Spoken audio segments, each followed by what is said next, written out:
Hi Pisces, welcome and this is your reading. Be open-minded po, hindi po halos lahat makaresonate kaya piliin nyo na lamang. And thank you nga po pala sa mga nag-subscribe, lalo na po sa mga bumabalik. Marami pong salamat. Give me the message for Pisces. Ano yung mensahe sa'yo? Give me the message for Pisces.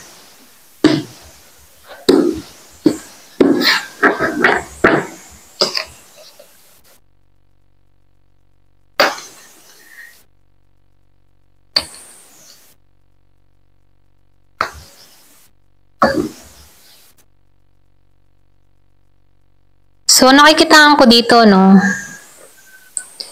Yung iba sa inyo, attractive, okay? Masayahin, masigla, ayan.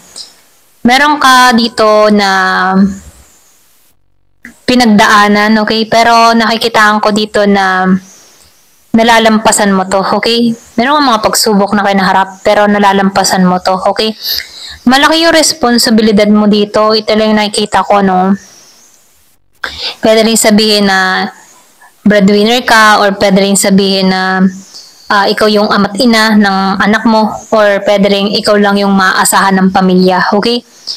Nakikitaan ko dito na malaki yung responsibilidad mo sa pamilya, ganon. So, nakikitaan ko rin dito na bagamat malaki yung responsibilidad mo, no? Hindi to naging sagabal, okay? Para maging masaya ka, okay? Kumbaga nakikitaan ko dito, kahit marami kang responsibilidad, nagiging kang masaya, na-handle mo yung sitwasyon mo, okay? Kasi nakikitaan ko dito na positive ka, hindi ka madaling mawala ng pag-asa. Kumbaga nakikitaan ko dito yung light mo, okay? Kumbaga kahit may mga problema kang kinakaharap, hinahanap mo yung maganda, okay? Meron kang magandang pananaw, okay? Na sinusundan kung bakit nakakausad ka at nare-resolbahan mo, okay, yung mga problemang kinakaharap mo. Kumbaga, nakikitaan ko dito na balance kang mag-isip, okay? Marunong kang tumimbang sa sitwasyon, okay? So, nakikitaan ko rin dito, dun ka masagana para sa sarili mo kasi kahit may mga problema kang dumarating, kaya mo siyang i-handle, okay? Kaya mo siyang yung tipong kaya mong timbang-timbangin yung sitwasyon, okay? So, nakikitaan ko rin dito na yung iba sa inyo, no, katoliko or relihiyoso, okay, or pwede rin kung ano man yung relihiyon mo, Muslim, ganyan. Nakikitaan ko dito yung pagiging mong faithful, sa relihiyon na meron ka, okay? So, nakikitaan ko rin dito may sarili kang paniniwala, okay? Meron kang kakaibang pag-uugali na kung saan, nakikitaan ko dito bihira, okay? So, nakikitaan ko rin dito na yung iba sa inyo, tingin ng tao sa'yo, misteryoso, misteryosa, okay? Kasi ikaw, aware ka sa mga nangyayari, okay? Pwede rin sabihin na malakas yung iyong pagka-psychic, okay? Or malakas yung intuition mo, malakas yung kutob mo, pakiramdam mo, okay? So, nakikitaan ko dito na meron kang ganong kakayahan na nakukutuban mo kung sino yung nakakabuti or hindi sa'yo, okay? Kumbaga, nafe-feel ko din dito, basa mo ang tao, okay? So, tingnan pa natin dito.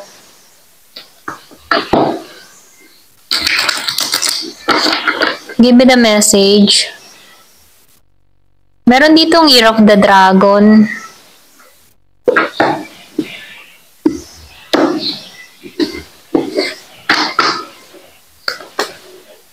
So, may pagbubuntis, pwede rin yung iba sa inyo single mother ka. So, divorce. So, lumabas, single mother ka nga. Yung bang tipo, sinabi ko nga kanina, na malaki yung responsibilidad mo kasi ikaw yung ama't ina sa anak mo, okay? Kumbaga, kahit may mga pagsubok kang kinaharap, hindi to naging sagabal, okay? Para maging masaya ka.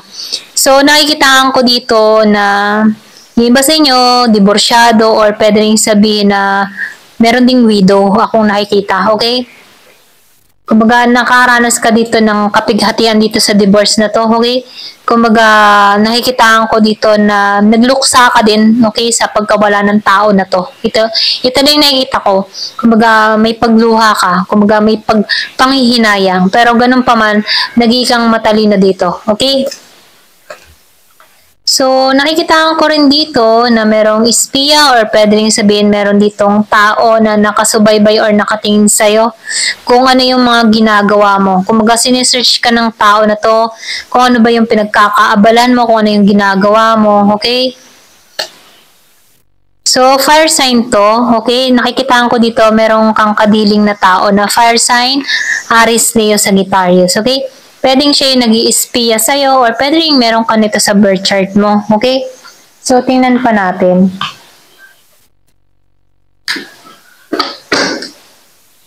Give me the message for Pisces.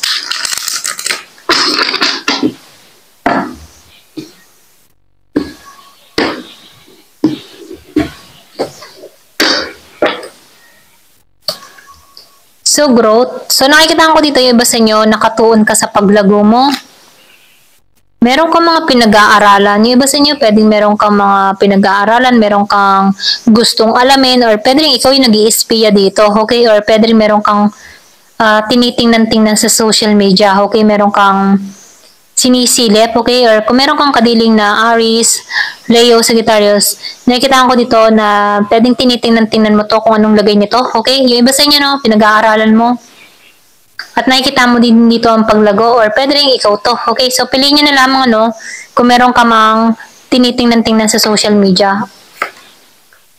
So, capture din, no? So, nakikita ko dito, gusto mo tong mahuli, okay?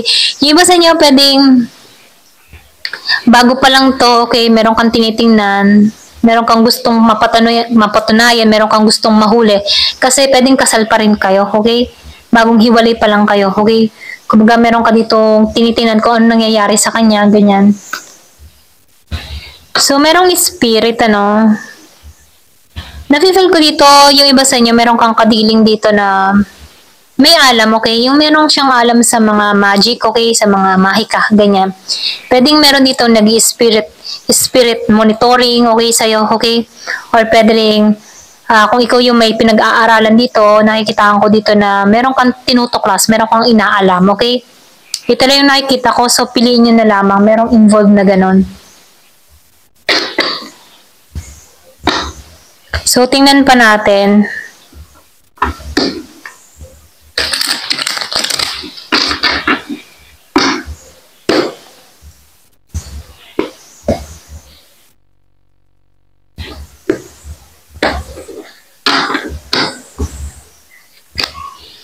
So, rider, ano, meron ditong patungo or meron ditong kikilos. Yung iba sa inyo, no?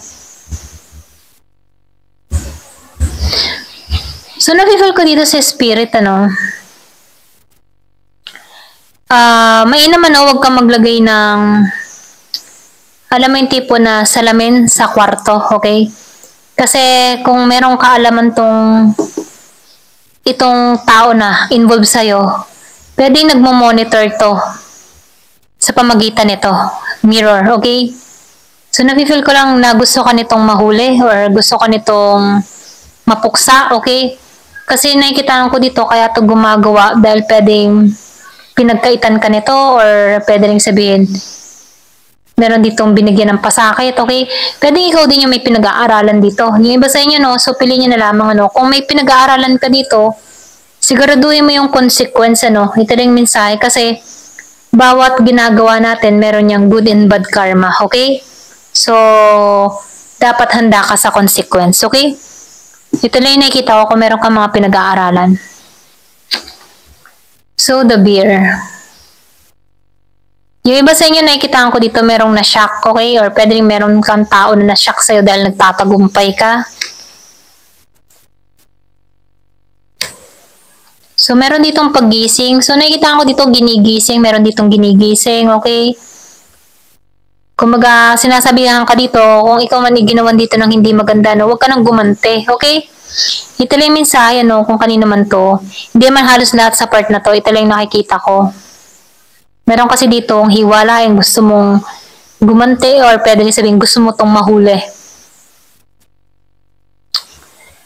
Meron ditong spiritual, okay? May kaalaman siya sa mga kulam, ganyan. Or meron tong kaalaman. Or pwede rin, meron ditong tao na nagpapagawa, ganyan. So, meron ako nakikita ditong bouquet. Meron ditong masayang mangyayari dun sa iba, okay? So, piliin nyo na lamang kasi hindi naman halos lahat kayo pare-pareho ng energy, okay? Meron yung iba sa inyo, hindi halos lahat ng Pisces ay good. Meron ding bad, okay? So, piliin nyo kung saan ka dito. Kasi ito lang lumalabas, meron ditong tao na merong kaalaman, okay? Merong pinag-aaralan, okay? Pwedeng meron tong hawak-hawak na libro. Ayan. Meron pinag-aaralan to. Pwedeng gustong gumante, galito, okay? Dahil hindi siya nagiging masaya sa nakikita niya. Pero ganun pa man, nakikitaan ko dito na hindi siya natutuwa sa nakikita niya kasi yung ginagawa niya dito ay masaya pa rin at normal na normal, okay? So, piliin niyo na lamang ito lang nakikita ko. Kung ikaw yung gumagawa or ikaw yung ginagawa dito, okay? Alam mo yung sa sarili mo. Give me the message. Ano pa yung mensahe? So, meron ditong ginigising. Parating na, okay? Parating na yung paggising sa'yo. Give me the message. So, meron ako nakikita ditong seduction. Pwede nga iba sa inyo, loves palang ginagamit or ginagawa, okay? Gusto niya maakit dito yung tao niya. Meron ditong gusto makipag-usap. Meron ditong inaalala ang nakaraan, okay? Nag-overthinking. Paulit-ulit na pumapasok sa isipan niya yung mga nakaraan na nangyari, okay? Kasi meron ditong nabuntis. Pwedeng iniwan, okay? Sinaktan. Kaya nag-iisip tong gumante. Pero ganun pa man, sinasabihan ka dito, huwag ka nang gumante, okay? Hayaan mo si universe yung gumanti sa'yo. Huwag yung kamay mo or huwag yung isipan mo. Huwag ikaw, okay? Kasi meron niyang balik sa'yo, okay? Kung ikaw man dito ay masama talaga ang loob, huwag kang gagawa ng masamang hakbang na kung saan sa bandang huli pagsisisihan mo. Kasi ginigising ka na dito, Kasi may separation talaga nangyari dito, kaya meron ditong nagagalit. Kumaga, galit na galit, okay? Ito lang nakikita ko, pero nakikita ko dito, naging malungkot tong tao na to, okay? Kung sino man to, kung ikaw, o yung tao mo, okay? Ito lang nakikita ko, so piliin nyo na lamang, meron lang ditong, gumagawa ng hindi maganda, okay? Pwedeng ikaw yung ginagawa ng hindi maganda dito, pero ganun pa man, mag-ingat ka pa rin, okay? Magdasal ka kung ikaw yung ginagawa ng hindi maganda dito. Or kung ikaw naman yung gumagawa dito ng hindi maganda, kung ikaw ay nag-aaral dito ng mga ganun, mga vudu-vudu, ganyan. Pag-isipan mong maigi, kasi binibigyan ka dito ng babala, ginigising ka dito, okay? Na baka sa bandang huli, ikaw din yung magsisi dito, okay? Binibigyan ka lang ng konting babala. Ayan. Ito lang nakikita ko. Ayan, thank you for watching. Love and peace.